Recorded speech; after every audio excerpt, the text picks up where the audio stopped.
Hello everybody and welcome back to Let's Play Aurora 4X C#. So, making my timer started.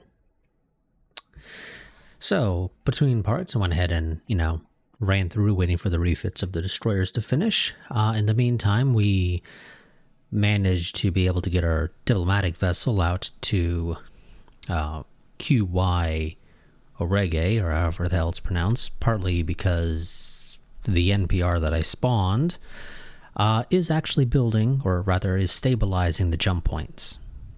So as a result of that, they are now currently sitting in this system instead of the 36 Opeuchi, or again, however the hell it's pronounced, system. So we managed to get our diplomatic vessel out there to start attempting communications. So far we have not been particularly successful, but they're not refusing communications. They are just sending something that is apparently unintelligible, which is not surprising. We first need to figure out exactly how the hell things like their sentence structure works, and then of course the meaning of words. But let's go ahead and I'm going to send you out to go and grab those wrecks. As a result of this, however, we did also end up with the Africa finishing construction, and so I went ahead and moved all of our ships, or rather our fighters, to be under the TRS Africa, and then built the additional 20 strike fighters that were necessary for it to have its full combat load of 30. So, Carrier Strike Group 1 is quite a bit tougher than it used to be. So let's go ahead and get these guys moving out to 84 Cancri, so they can move to the jump point for 70 Eridani.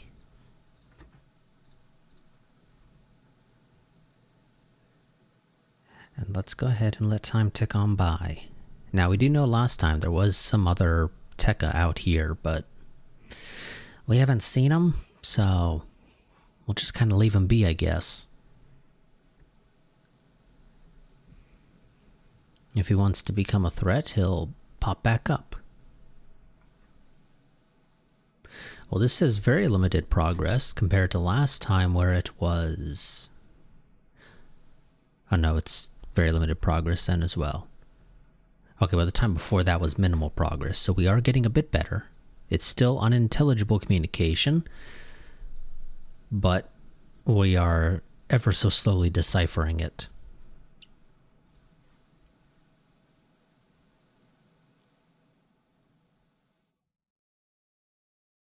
Oh, yes. Proxima Centauri, I think between parts, ended up getting a fuel refinery thing, and I don't think there's any Sorium at all on Proxima Centauri 2, and if there is, we're not mining it right now. No, there is literally zero, but it has a fuel refinery, so I'm going to go ahead and tell it to shut down its fuel refining, because I don't know why the hell it has it.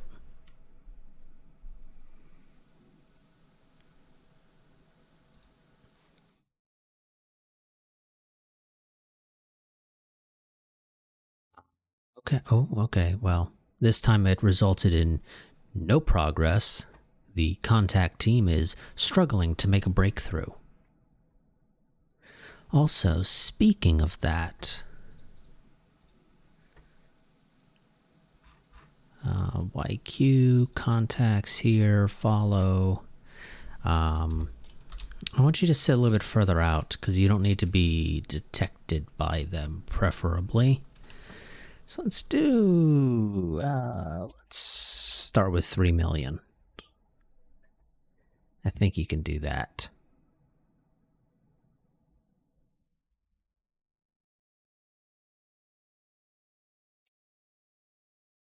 I mean, they shouldn't get upset with us. Well, I mean, they will, but, it should in theory be fairly limited. Unload, unload, refuel, resupply.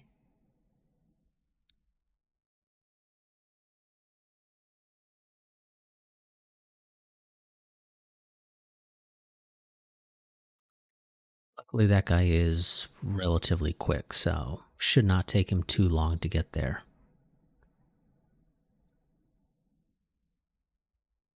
And yes, I did end up just straight up scrapping the Akagi because there wasn't really much of a reason to keep it since we weren't going to be, you know, continuing this series.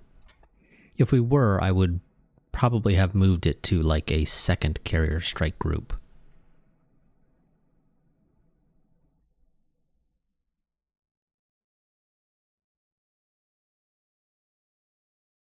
In which case it would have continued to serve a purpose.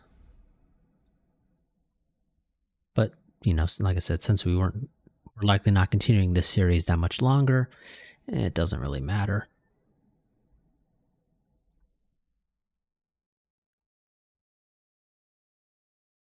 Make sure your actives are all on. And now I want you to move through.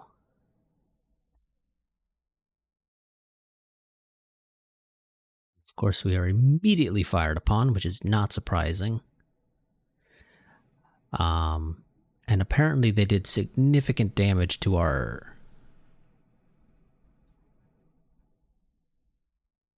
Yeah, they did a fair bit of damage to our heavy cruisers because they're basically crippled already. Damaged, well,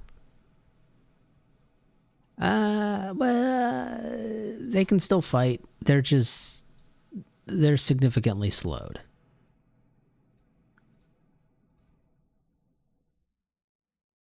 So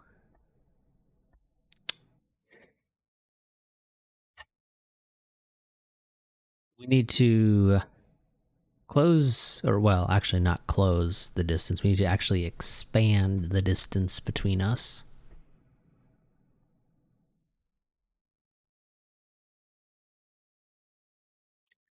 We got attacked by energy weapons, which leaves me curious.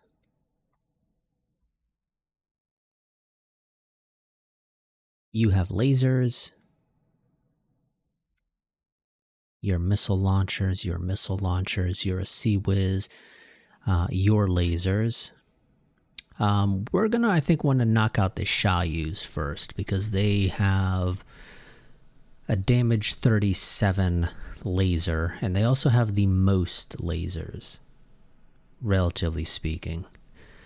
The Dai class have only 6 damage 16 lasers, which, while that will hurt, I don't think is quite as big of a threat.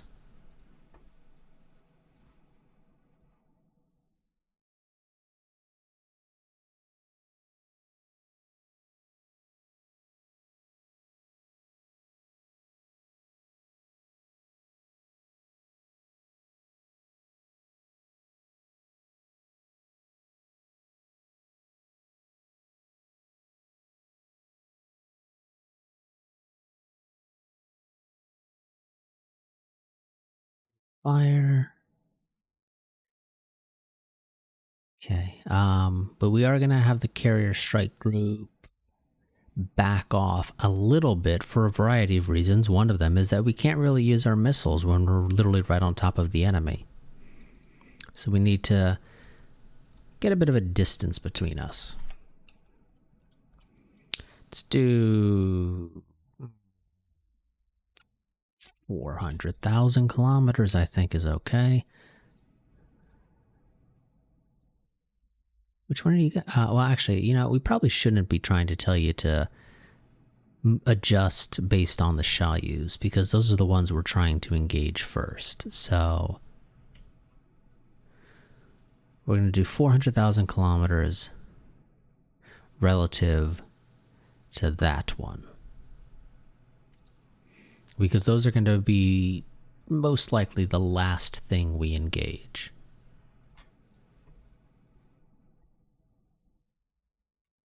Turn off salvo fire. I want you guys to fire on the 5. You're going to fire on the 6.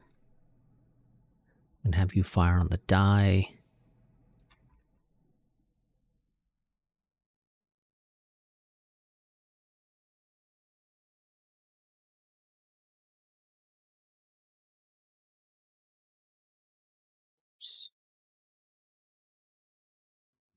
Fleet.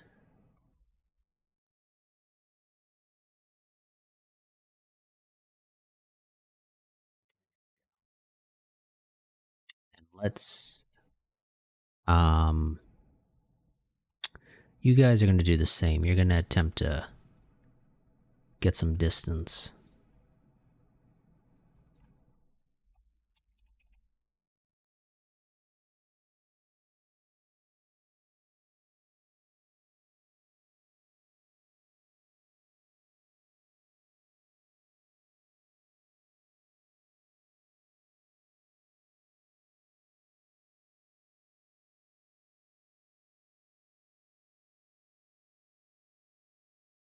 Okay, and they seem to be following this strike group.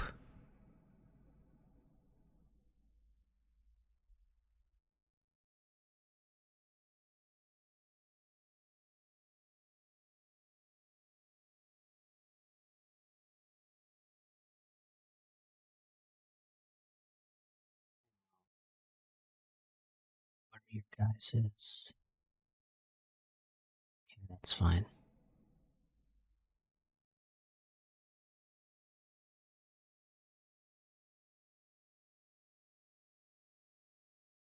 Okay, we've updated the weapons on one of theirs.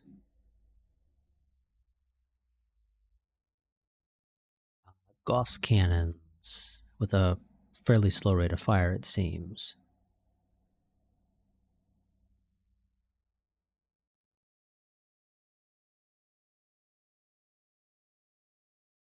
Amsterdam. Oh yes, okay, yes, that makes sense for you guys. Nope, sorry. You guys cease fire. At least when it comes to specifically engaging a target.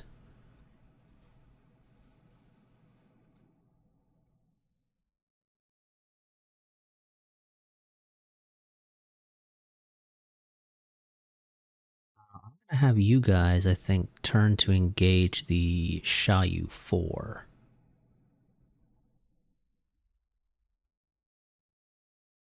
Actually, you're already set to engage that one. Never mind.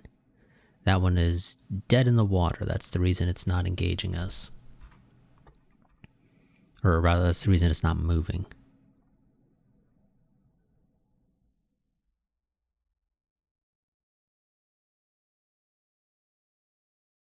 Data intel on the dies. 60,000 kilometer range. Give or take, roughly.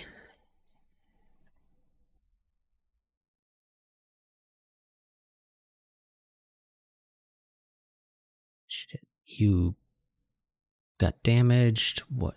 How is your engines doing? Okay, again, it's a case of you lost one engine. The game automatically detaches you because of that, which is slightly annoying because it doesn't really warrant it, in my opinion.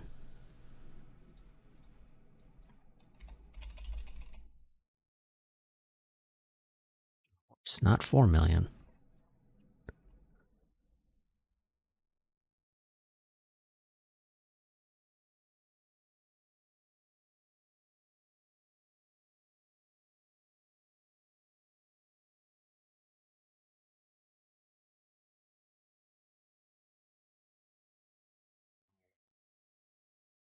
What's going on with you now?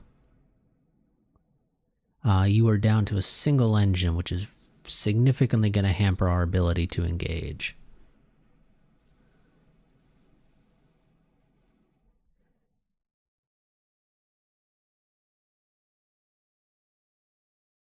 Are you guys not engaging? Because it really seems like you're not engaging.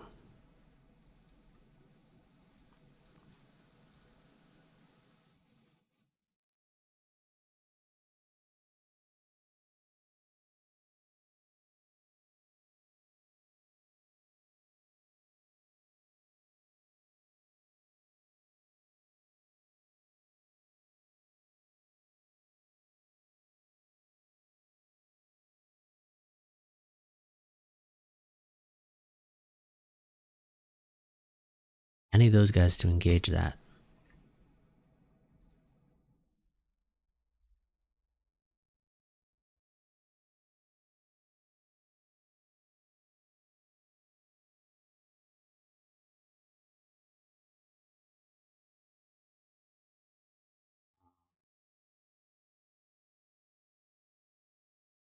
What do you guys mean you don't have the missiles?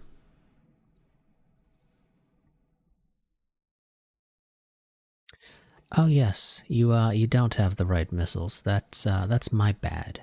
That is entirely my bad. I forgot you guys used the old missiles for a bit there.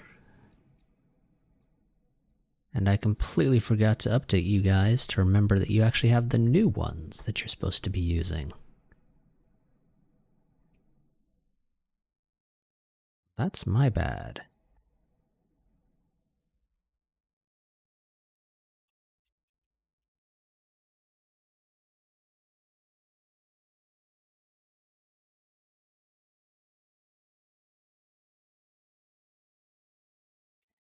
It's the distance again.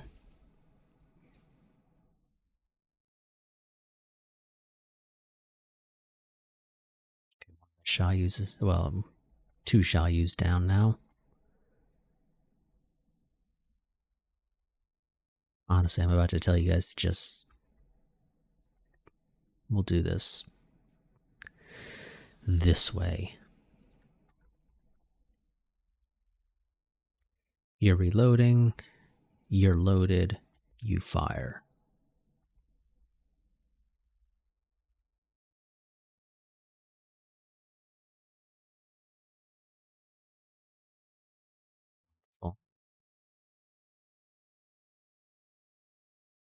You're loaded. Well, whoops. I keep hitting ceasefire fleet when that's not what I mean to hit. You guys aren't going to fire anymore. You're loaded. Fire. Ceasefire. You're loaded. Fire.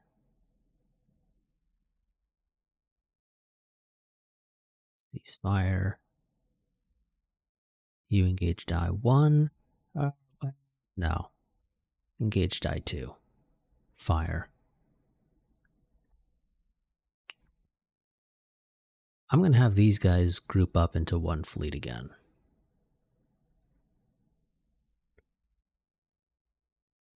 Just to make managing them a tad bit easier. Okay, you guys go to die 1, follow 200,000.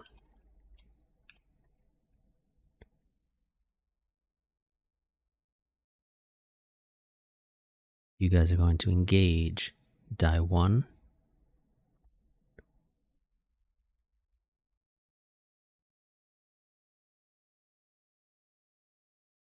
Loading.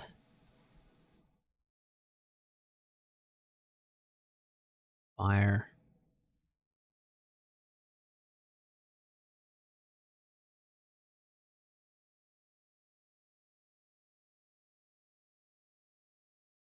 You guys stop engaging die 1. Engage die 3.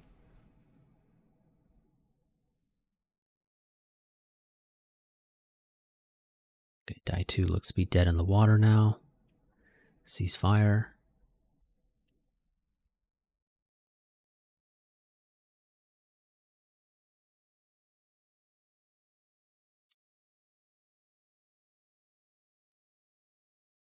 It's a real shame we lost the one heavy cruiser that was with the carrier strike group directly.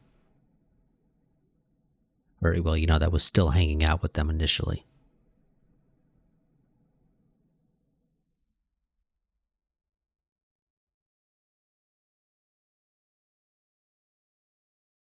Let's see. You guys are... Oh, you're loaded, actually. You fire at die 3. Okay, that seems to have gotten them to decide to attempt to disengage.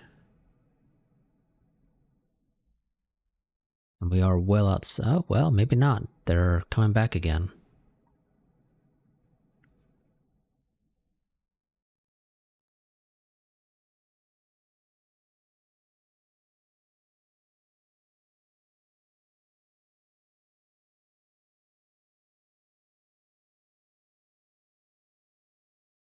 You're loaded. Which one is it that we are using as our follow point? 6. So, nope, don't fire on 3. Fire this at 4.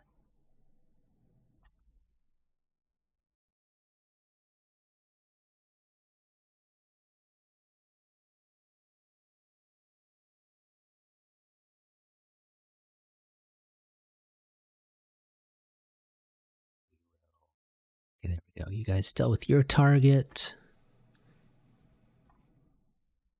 Engage 3 now, and I'm going to tell you guys to actually fleet carrier strike group, join subfleet CAs.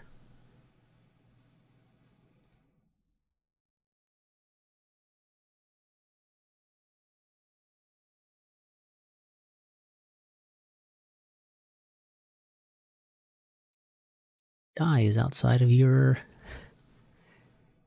range now. So engage the big ship.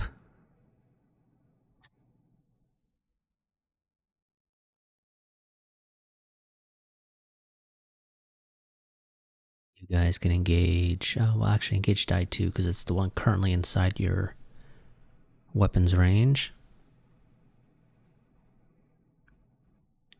And then engage die 3 as you attempt to regroup with the fleet.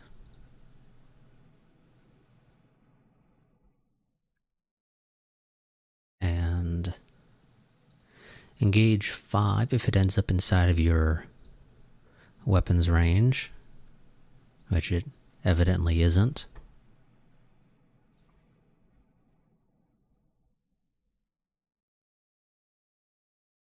Actually, you know what? Change of plans, but go and pick up the survivors.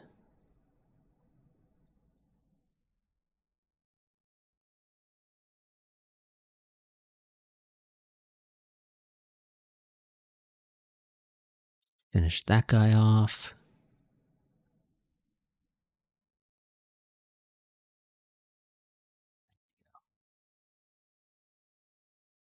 You guys cease fire. Cease fire. You move to the jump point because I'm pretty sure we're going to have to do some repairs. I do wish the game showed an armor stat here. Well, I know we have to do repairs because we lost 1 heavy cruiser and 2 other heavy cruisers are damaged. And while they're going to be doing the best they can, those are realistically unlikely to be repaired anytime soon. Although you guys have a fair bit of MSP, so maybe we won't be jumping back through, but I'm still going to go ahead and I think want to bring one of my jump ships over.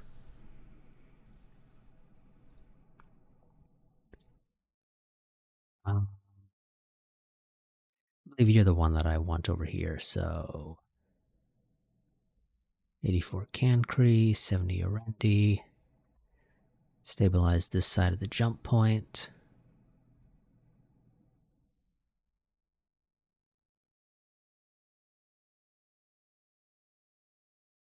Wonderful. Go and join that subfleet like you're supposed to.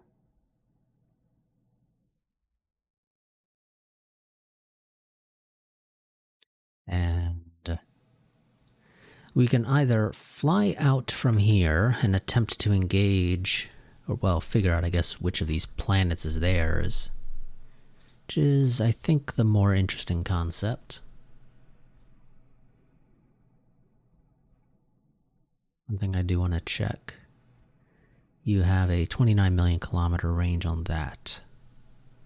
Okay. So let's see, who's closest? Well, looks like the closest is probably the second. And we're going to do about a 10 million, I think, is good enough.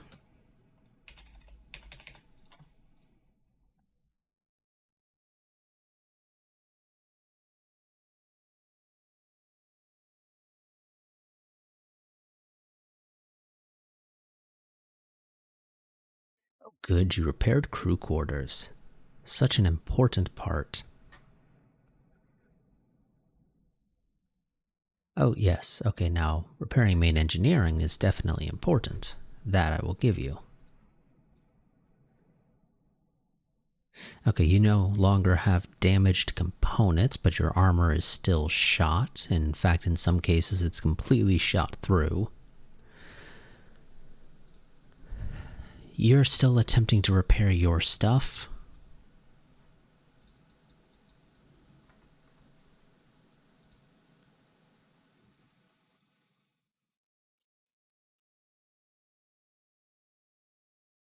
But I think we'll be fine.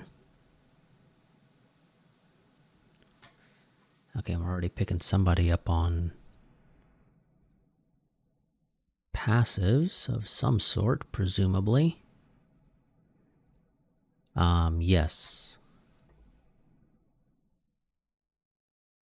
That would be our EM passives. Those are very big.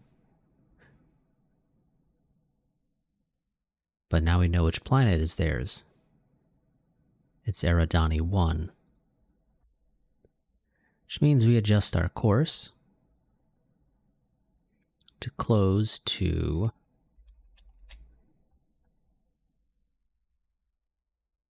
Oh, well, technically we don't need to do 10 million, but you know what? We're going to do 10 million. Nope, that's 1 million. That's a little too close even for my liking. We're doing 10.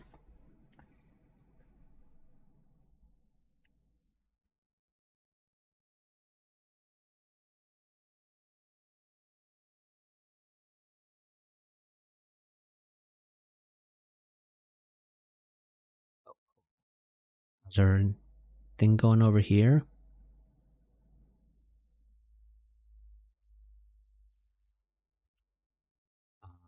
See unintelligible communication. Attempts have resulted in minor progress. That's okay. It's better that could be said for Geo Virginis, which is why we're just murdering them.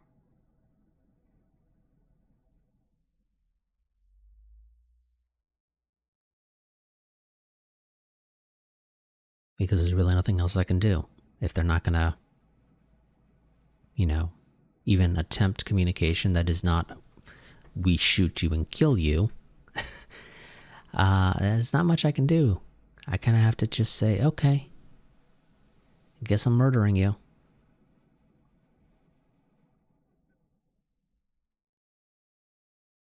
And unsurprisingly, there's a lot of stuff.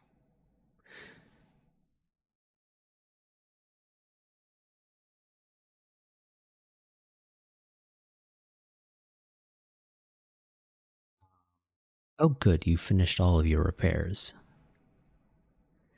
Good, good. Because I think we're going to be needing that. Because we're not going to be doing 1 million campaigns for this system. Although, speaking of this system, yeah, we should probably get our ordnance guys ready to go. So let's get a waypoint out here as our resupply point.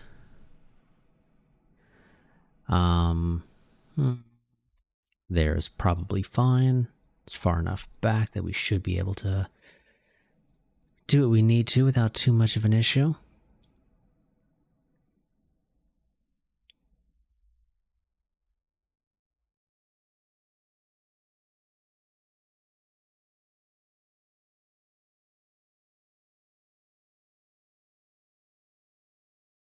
Turn off the passives because I don't really need to see that. Oh, how's our intelligence ship doing? I assume it's arrived.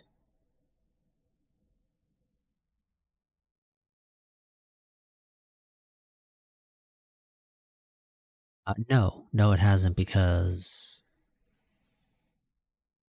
I assume just because we've been dealing with very, very slow ticks here. So, yeah.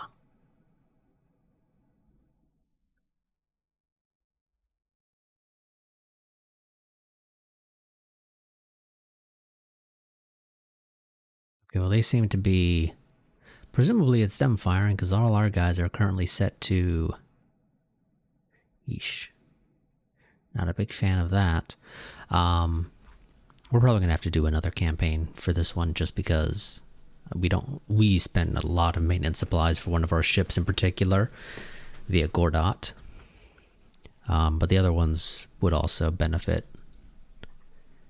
I think, from having an opportunity to rest. Regarding building another Gordot, that would finish February, which is pretty far out, but you know what, we'll live, use any components that exist, and I want 2 more.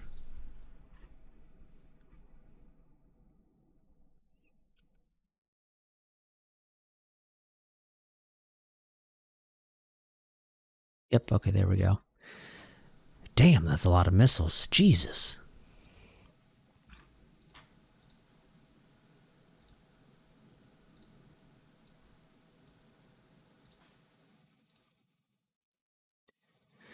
Need to set you guys to open fire, otherwise you will not engage missiles, because that's just how you work. Annoyingly.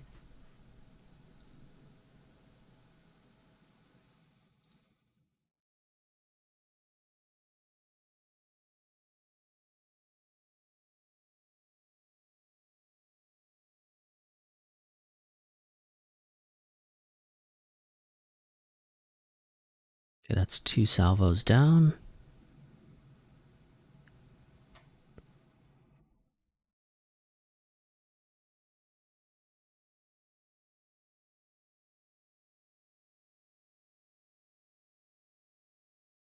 How are you guys doing in terms of reloads? You still have a ton, because these are tiny, tiny missiles. So let's continue closing.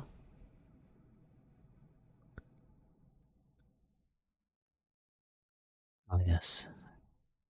Annoyingly, this is the thing I'm going to have to do every time, so what I'm probably going to end up doing is I'm going to wait until the missile's in range. If it's not in range, don't bother.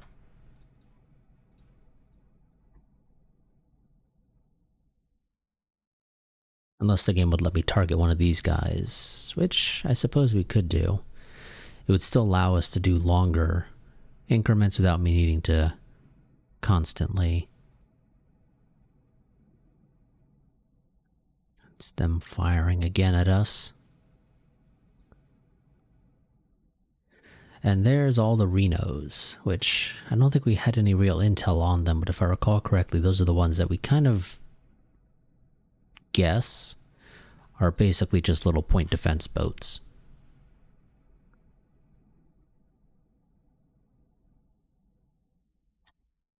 If I recall correctly, that was our theory. I don't think we really know how accurate that theory is, though.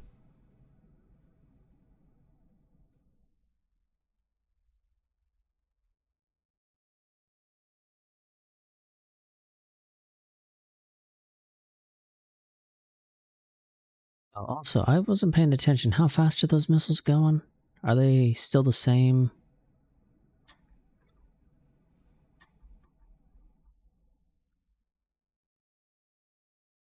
Yep, 3,300.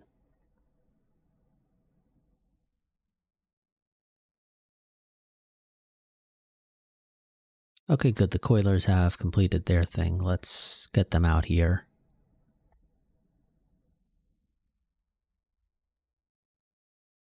You guys have escorts, right? Yes, okay, good. Just had to double check, because I'm pretty sure I gave them escorts. I just couldn't recall because it's been so long since we've had to use them.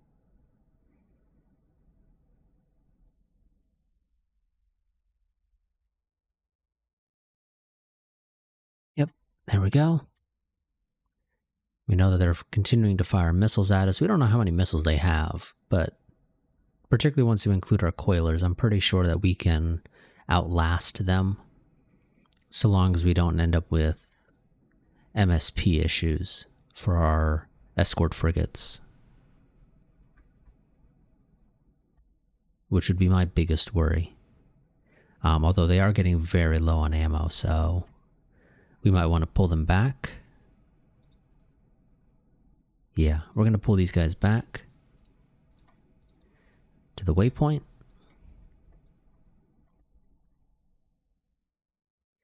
So that we can get them more.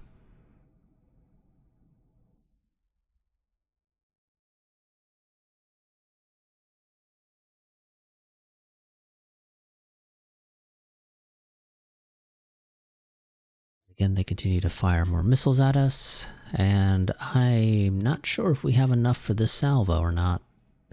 If I'm being completely honest, we may not. I may need to actually have our PD fire.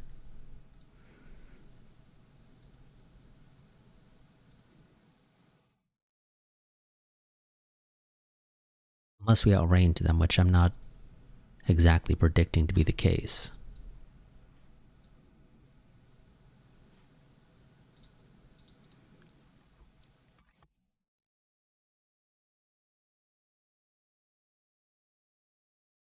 You fire at 76, you fire at 77. Damn it. 76. There we go. Final defensive fire should fire automatically, period. No questions asked, but just to be on the safe side.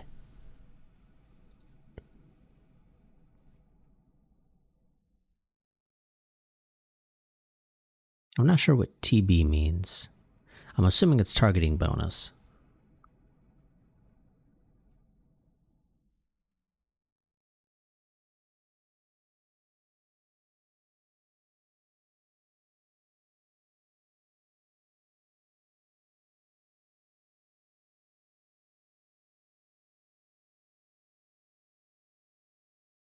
$21 left. We're going to be relying on the, God, how many of it? How many of it is it? I don't recall anymore.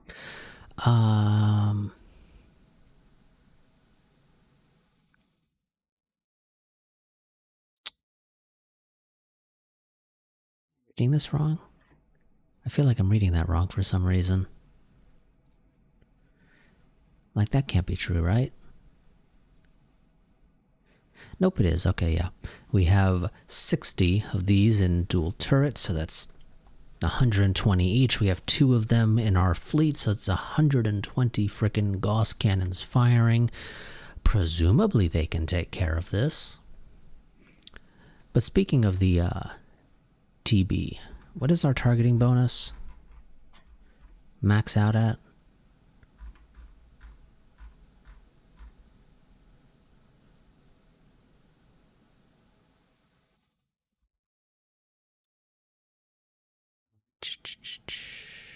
I know we researched it. I know we researched a fair bit of it, actually. Turret tracking speed.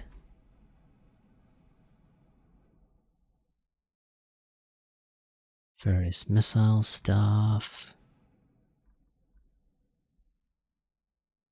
Okay, I think we're just going to have to take the old-fashioned way of going here and seeing, what's it called? Oh, it's called max, of course. You know, I'm not looking under M's. Well, I was, but I wasn't looking at M's at the very top.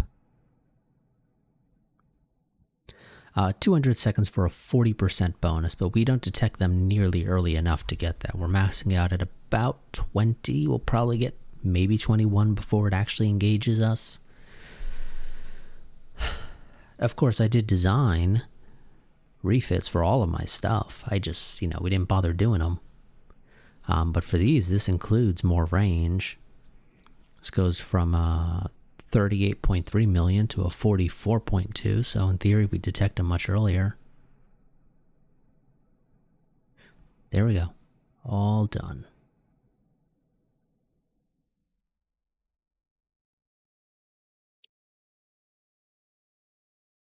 Why is that 3 energy weapon impacts?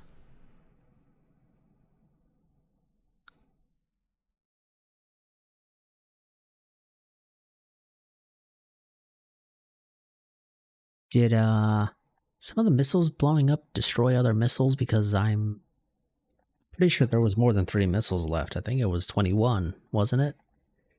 But evidently we are saying we only destroyed 3 missiles.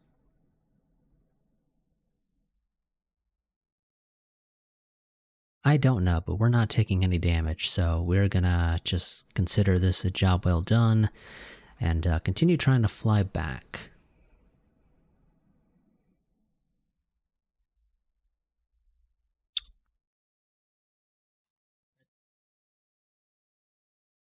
We are still dealing with more of these guys.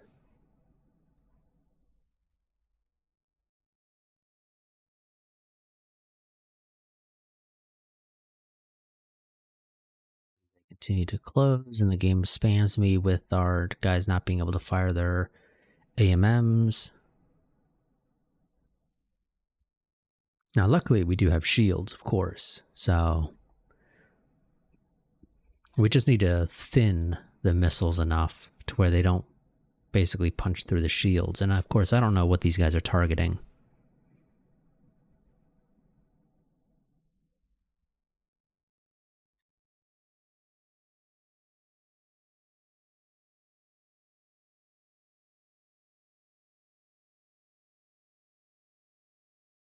This one's going to really hurt because we do not have nearly enough firepower to be able to punch through all of that. And we didn't exactly detect them early enough. There we go. This was much better demonstration of what I was looking for. Technically, yes, our destroyers do attempt to engage because, you know, they are set up to do it, but it's not exactly something I'm expecting much of. Looks like they're aiming for the Albany and the Astoria, I guess, considering that these are saying attacked by missiles, damage per hit 6, no hits.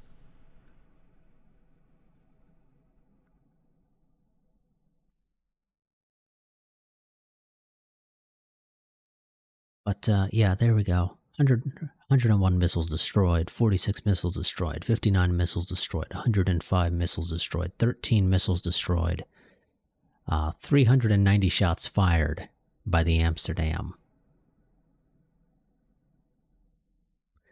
Against ID 109. It fired an additional 210 against Salvo ID 108. So, yeah, these guys, this is actually working significantly better than I expected. But then again, 120 frickin' Gauss cannons on how big are these guys? A 30,000 ton cruiser is a fair bit. But, you know, this is the advantage in a sense of building dedicated PD platforms. They can do quite a bit. You know, this is the advantage of specialized platforms. The downside is, of course, this means you need to have multiple shipyards because you're needing to build all of these specialized platforms. If you try to go for the the jack of all trades, master of none strategy, where you don't need as many shipyards, but all of your ships are capable of doing basically every job. One, those are going to be big-ass ships and they're expensive. But two, as the saying goes, they're going to be a jack of all trades, master of none. They're not going to be particularly great at any job, but they can do any job. Just, you know, you're going to need a lot of them to make up for the lack of capability, basically. So, yeah, we're going to stick with the Amsterdams for a PD platform. Again, of course, that assumes this series was going to go for longer. I'm not expecting it to. Like I said, I do expect it's going to end within the next couple of parts. Relatively speaking, as to what next couple of parts is, I can't say.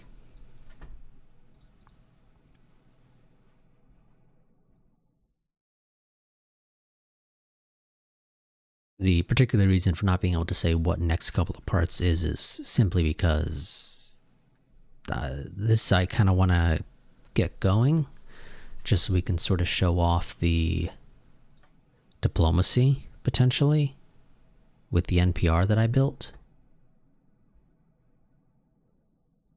But I don't know how long it's going to take to actually establish diplomatic relations with them. We're still waiting for the jump ship guy to arrive. He has another 5 days until he arrives, and then it's 150 days for him to actually build the thing. Oof, we're going to be waiting a while. Speaking of, yeah, you guys don't actually need to come here anymore. Go to Earth, just sit there and wait.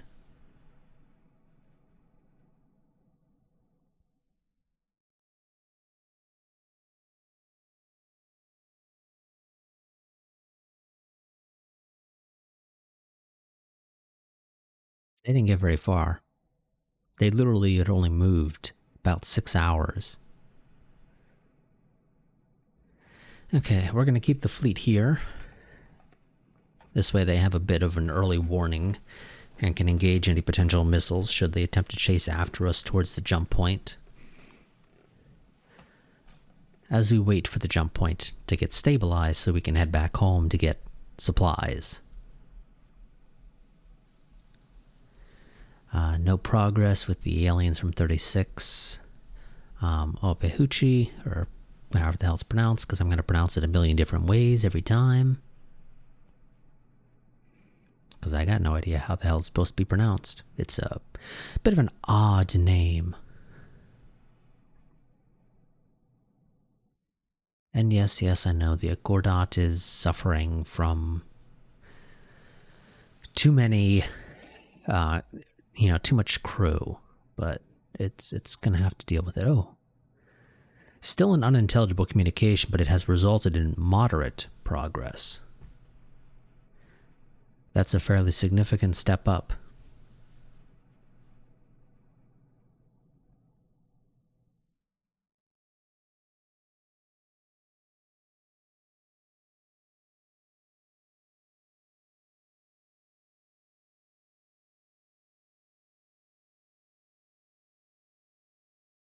You have finished your job. Because these guys are stabilizing the jump points for us in this neck of the woods, I'm going to tell you to go back home. I'm going to check on our intelligence ship. It is another 5 days out.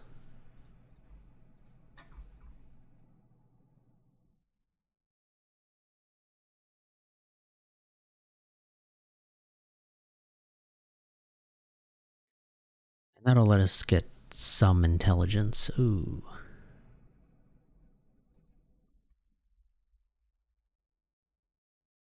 Apparently you lost track of whoever it was you were attempting to communicate with. That's fine. Stick with this guy, and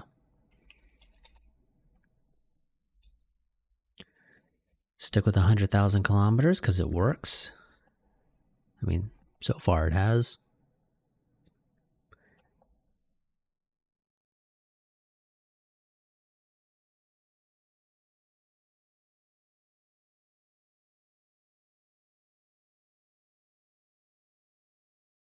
That's for you. Pretty freaking fast at 11,000. Jesus. Yeah, no, you can stay there. That's fine.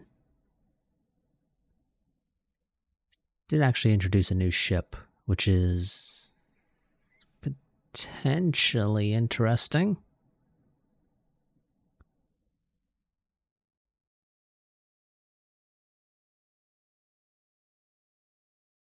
You can't find what you're supposed to follow, but that's okay.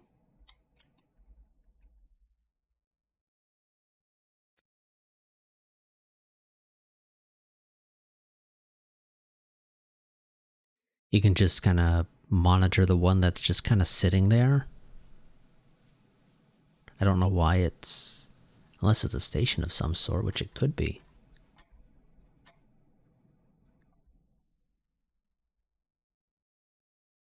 Very well could be. Ooh, significant progress.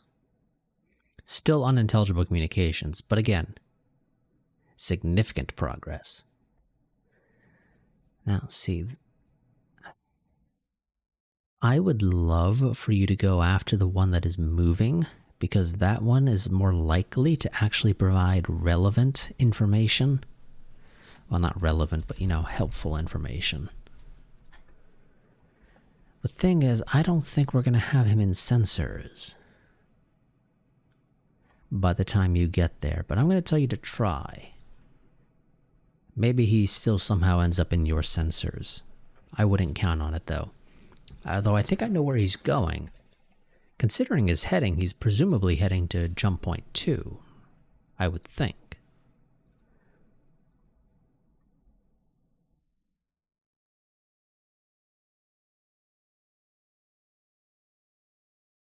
I'll tell you to fly to jump point 2, because he was flying up here. Yep, found him. Maybe also keep our distance a little from these guys.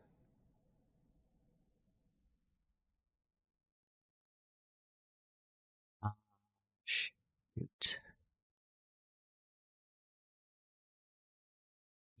Let's do 1 million, because that's I think that's a reasonable standoff distance. Still keeps us fairly close and ensures that we have detection of you without too much of an issue. At least in theory. Evidently that is not the case, because we have managed to lose them. Whoops. Looks like we are going to have to do the whole 100,000 kilometers thing.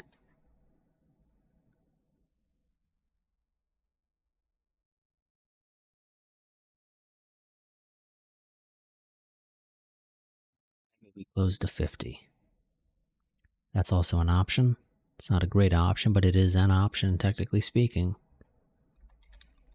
I mean, they do seem relatively passive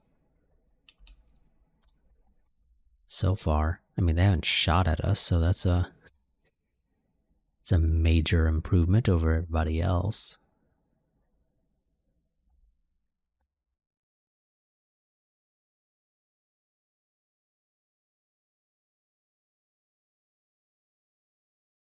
Don't mind me spying on you.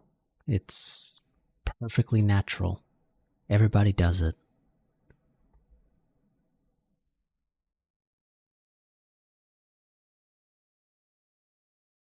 How the fuck did you lose them? Seriously, how the hell did you lose them?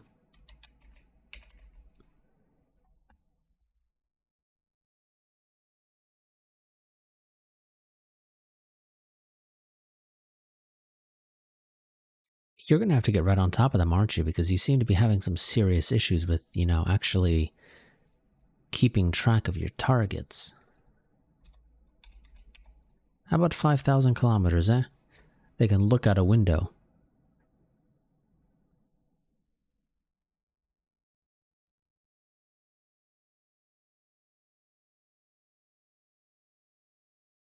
Does that work for you? You're not going to somehow magically lose somebody who literally... What the hell did you do? Oh my god, game. Are they... Okay. I see how it's going to be, game. I see how it's going to be.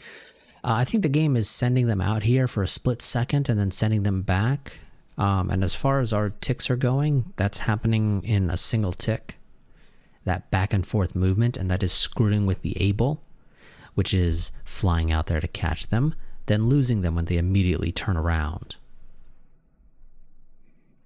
So we're just going to tell him to stay within 5,000 kilometers of the jump point, because evidently that's the only way this is going to work.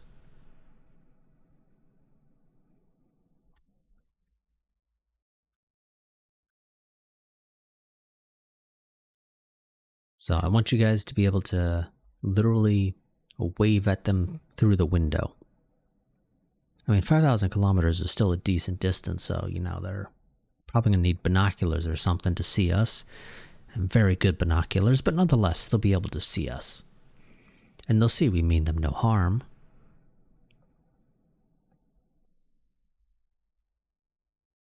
Oh yes, we have boronite issues on Earth.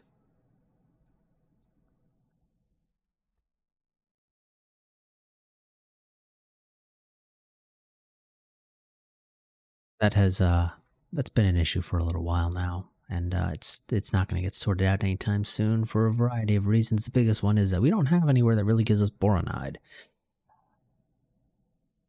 Like, we really don't. I mean, GL Virginis has a ton, but good luck getting that anytime soon.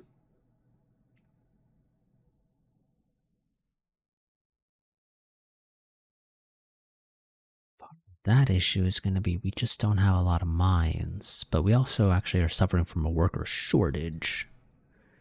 We need people, and we don't have people.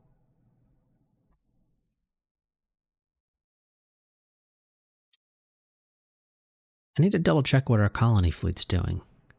I'm pretty sure they're supposed to be sending people to GL Virginis. I think the AI has dropped off people on Proxima Centauri. Well, I know it has, because I certainly didn't tell us to go and drop anybody off there, but I dropped off infrastructure, and that was enough for the AI to say, okay, we're going to ship people here now.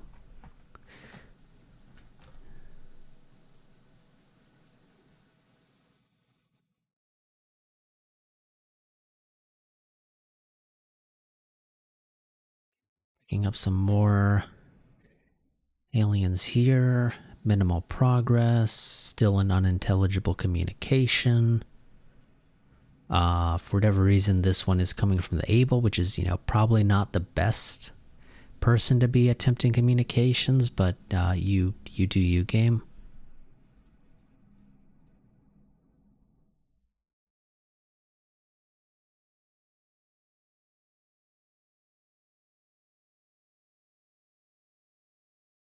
Geo Virginis, load up all minerals, fly back to Sol. Just do that for all eternity until I tell you to stop, which is probably going to be a while.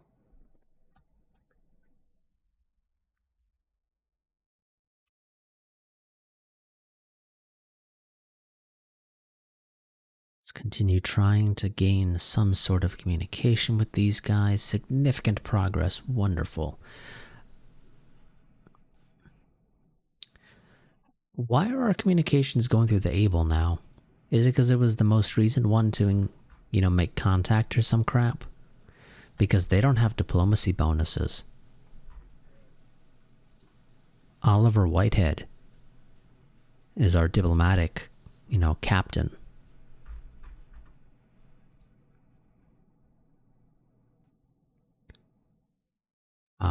He's also, higher rank. He's a captain.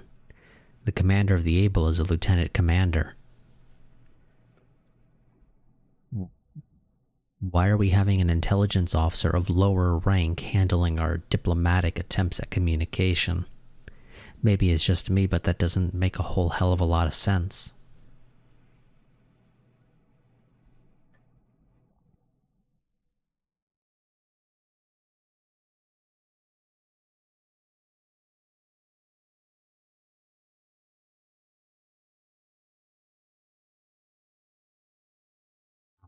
Progress this time. And I know, game, but I can't do anything about the extra crew in the Agordot unless, crew have died on other ships and I can transfer between them. Which I'd be shocked if crew didn't die on other ships. The Agordot definitely should have lost some crew.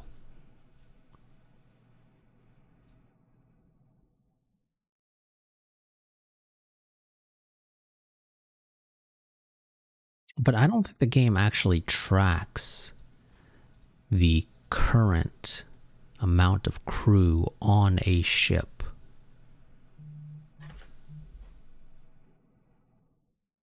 At that exact moment in time.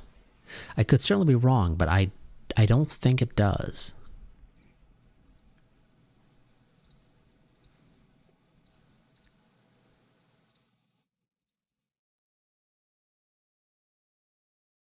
Granted, those are the only two that really took any damage. Everybody else is perfectly fine, so it's a little hard to tell. And it's possible it does, maybe. I don't know. Crew casualties, 59 on the Agordot and 21 on you. You know what?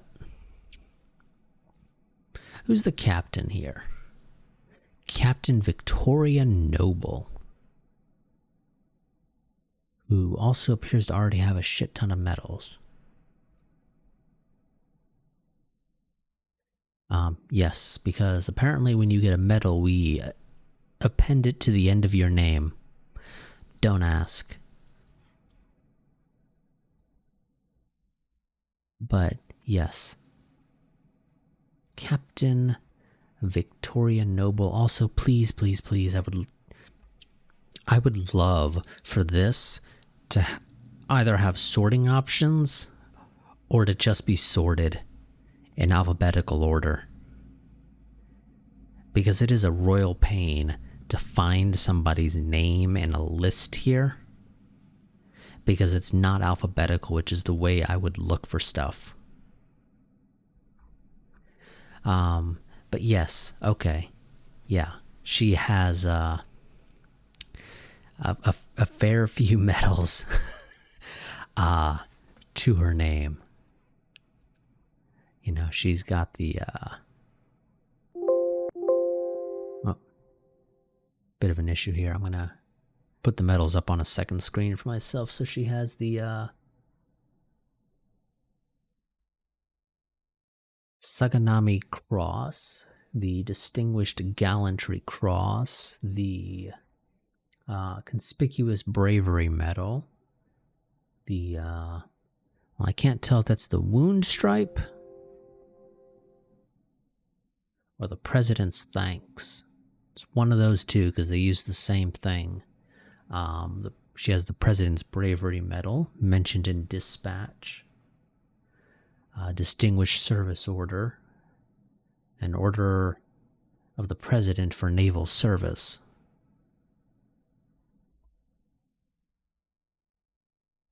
In fact, technically we can see some of those.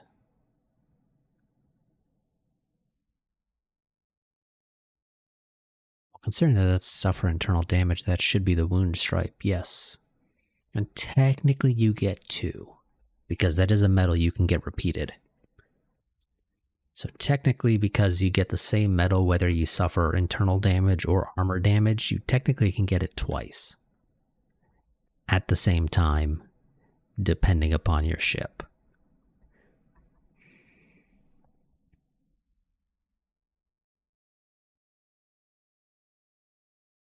Oh, and apparently for a short while she was assigned to the Terran Republic Fleet Cyber Command. That didn't exactly last very long. Oh, and she does have the President's Bravery Medal. No, excuse me, that's different. I was misremembering. So she was originally assigned as a tactical officer on the destroyer, the TRS Legran. Oh, a destroyer escort. Okay.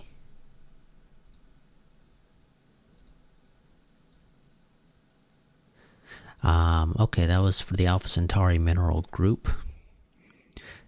December 16th of some year that is unknown to me, she was assigned to the Assault Carrier as the commanding officer, promoted to commander. And then she got assigned, or promoted to captain, and then assigned to the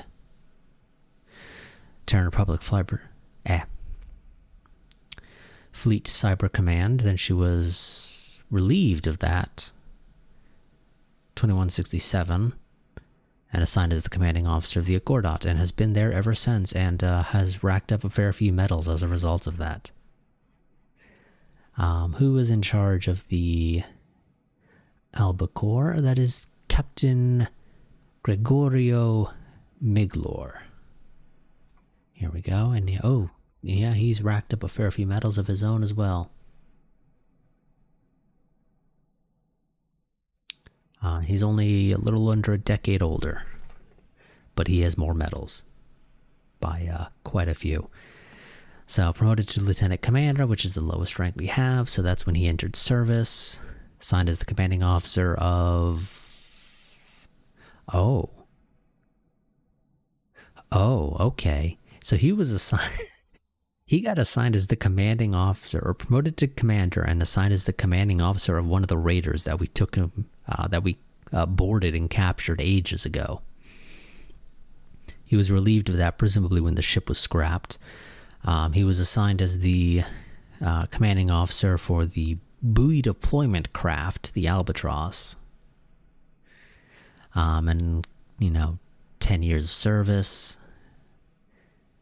Promoted to captain and assigned as the commanding officer of the TRS Alberto da Barbiano, however the hell it's pronounced, were the presidents for naval service, destroying a hostile vessel. That was a Charug. Yep, there we go. President's Bravery Medal, 5th GL Virginis campaign. Mentioned Dispatch, 6th GL Virginis campaign. Destroyed a Reno. Awarded the Conspicuous Bravery Medal, destroyed 1,000 tons of hostile, I believe it's ground forces.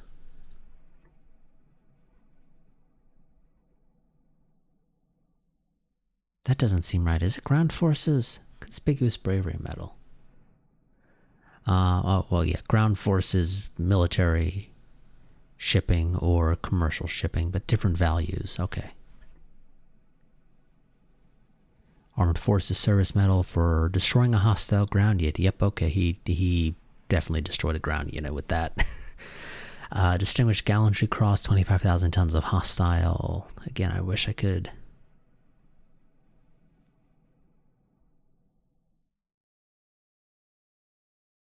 Yep, ground forces again. Yep, this was, I think, the orbital bombardment. Navy Commendation Decoration, citation for the 7th GL Virginis campaign, bunch of destruction, 50,000 tons. You got the Saganami Cross. All that before hitting 20 years. And then Wound Stripe most recently now. For suffering internal damage and yada yada yada. Some of his medals here are not able to be seen because this does not scroll. And he actually got the Osterman Cross for 100,000 tons of military shipping. Yep, okay. These guys have a fair bit of promotion score going for them. Victoria, how are you doing on your... Oh yeah, no, you already got commercial tonnage. You are about a sixth of the way there for your military tonnage that you need to get. You'll probably get that. I assume this doesn't include missiles. That'd be a bit weird.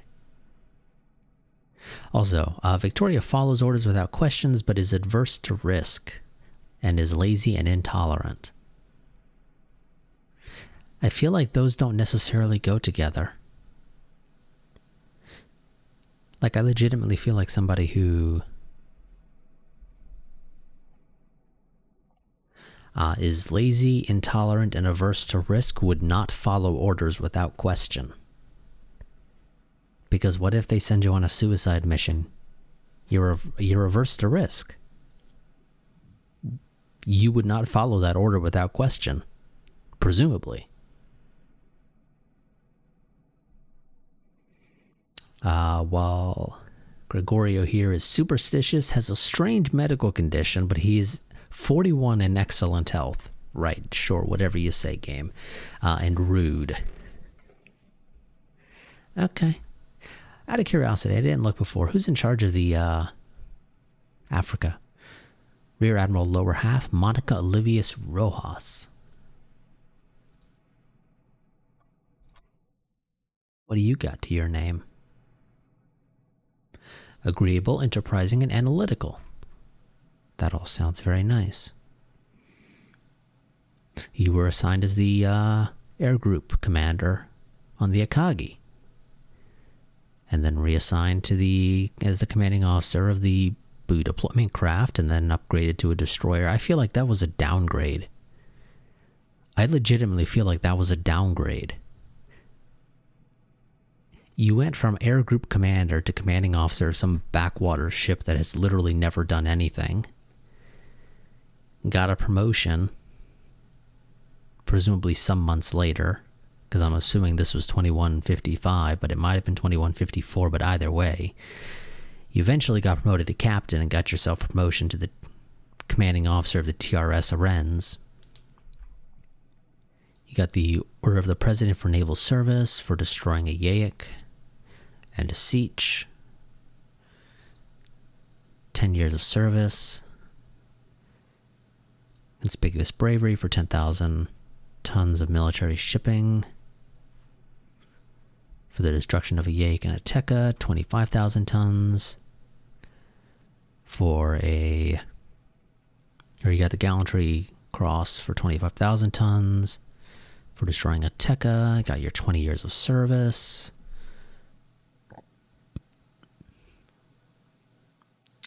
Destroyed a Yaik, Charug, and Tekka, and then got promoted to Rear Admiral Lower Half and given command of the successor to the Akagi, where you were, again, the air group commander. But again, you got downgraded. You legitimately got downgraded, Monica. I don't know who you pissed off, but you pissed somebody off that they reassigned you to the commanding officer of a buoy deployment craft that has literally never deployed a buoy for a variety of reasons. And part of it is just because I just kind of forgot about it, and we haven't had too much of a need for it in the grand scheme of things. We might have more of a use for it in the next campaign, however. But yeah, kind of sort of forgot about it.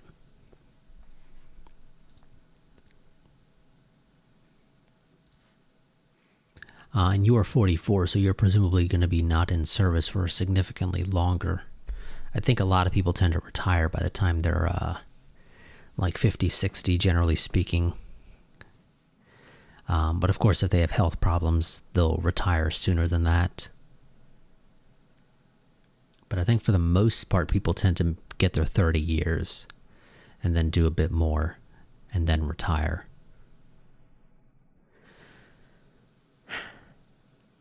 Well, that's going to be it for this part. I went a bit long there because I kind of wanted to look at some of that stuff there because we didn't really look at it before. Also, I don't recall who was in charge of the CA that got destroyed. But I think that'll probably be a bit of a pain to discover. Never mind. It was Moroka Juinchi. Definitely butchering that. Promoted to Lieutenant Commander, August 1st, 21 something something. I'm going to guess 2169, but I don't know for certain. Promoted to Commander of the exploration ship, the TRSS Abel Tasman. Awarded the President's thanks for discovering a new star system. Awarded it again for the discovery of alien ruins. May 9th, 2177, promoted to captain and given command of the TRS Alberto de Guesano. I don't know what the hell I was going for that first time. And then did literally nothing for 4 years. That's largely my fault. Didn't have a need to deploy you guys. Awarded the wound stripe for suffering armor damage and internal damage, and relieved from command April 28th, 2175, because you died. You were a contrarian, organized, a wargame enthusiast, and focused. Why do I feel like you got into fights with people when you were conducting war games? Maybe it's just me, but that's what it seems like. If you, you're a contrarian and a wargame enthusiast, I feel like you would say, well, the rules didn't say I couldn't do this. So yes, I allowed my motorcycles to go at warp speed.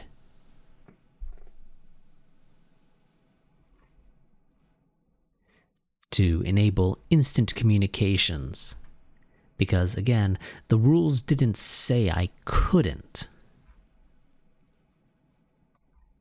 So, the rules don't say I can't. Clearly it's okay. But yeah, like I said, that's going to be it for this part. I will see you all next time. Quick reminder, if you want to stay up to date with the channel and know what's going on with it in the future, I highly recommend you join my Discord server. That is my go-to place for posting information regarding the channel. There's a link to that available down below in the description. If you want to support the channel financially, it's not that big of a deal if you do or don't, but it's appreciated if you do, because it does allow me to be able to spend money more for upgrading my setup, whether that be audio or hardware for the PC itself, so I can play at higher resolutions, graphics settings, etc., particularly when I'm not playing a spreadsheet simulator, to phrase it one way. But yeah, so if you want to support the channel financially, there are two ways to do that, either Patreon or Streamlabs. Patreon is intended more so for consistent monthly support, while Streamlabs is generally more so for one-offs, though last time I checked, they did still support monthly support options, but you don't get any goodies if you go the Streamlabs route. So if you want to support the channel on a monthly basis, I would personally recommend going for Patreon, just because Patreon would enable you to get some goodies, namely early access to videos. You technically also have some other stuff. You get special roles in the Discord server. They don't really mean much. They just give you access to like an exclusive Discord section of the server, which is not active for a variety of reasons. Biggest one being I don't have patrons, so there's nobody to really talk to in there. You kind of run into the issue of it's a catch-22. It's not exactly active because there's no patrons, but could also potentially be no patrons because it's not active. Yeah, kind of a problem there. But yeah. But that's there if you want to support the channel financially nonetheless as an option, because it is appreciated if you do it. But like I said, it's not the end of the world if the channel doesn't get financial support. It's just appreciated because it allows me to do more. Or at least makes it easier to be able to do more. But I will see you all next time. Until then, goodbye and farewell.